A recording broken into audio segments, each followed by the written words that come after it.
towards online learning during COVID-19, a key equity concern for educators has been access to digital devices and the internet. But technology access alone won't solve equity concerns as we plan for learning during and beyond COVID-19. Our communities experience education and pandemics very differently.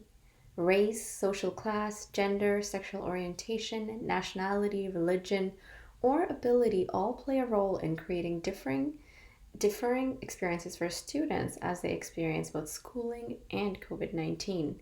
For example, systemic anti Black racism means Black and racialized people are more likely to be in frontline jobs and receive poor quality healthcare.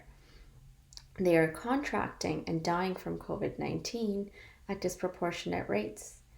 The onset of the pandemic has led to a spike in anti Asian racism, leading to bullying, discrimination, physical and verbal attacks against people of Chinese or East Asian descent, going as far as East Asian Canadians being stabbed. Minimum wage or otherwise low wage workers have lost their jobs, taken a cut in pay more frequently than those working high wage jobs.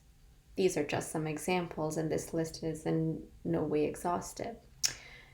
Various experts have already laid out recommendations for system leaders and educators about how we can address equity issues during and beyond COVID. But as we continue delivering remote learning during this pandemic and prepare for the next school year, we need to keep questions of equity at the forefront. In the Toronto District School Board, for example, almost 60,000 students, or about 24% of the population, received a device because they didn't have one at home. While remote learning started on April 7th for most of the city, it was weeks before many students received devices. Provincial remote learning plans were designed for the needs of the majority of the population that did have access.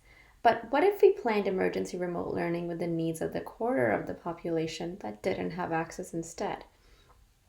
Going forwards, how can we plan learning to happen in a way that it centers not just the majority, but every single student in our care? Equity can't be an afterthought in our planning. It needs to be a front and center primary concern.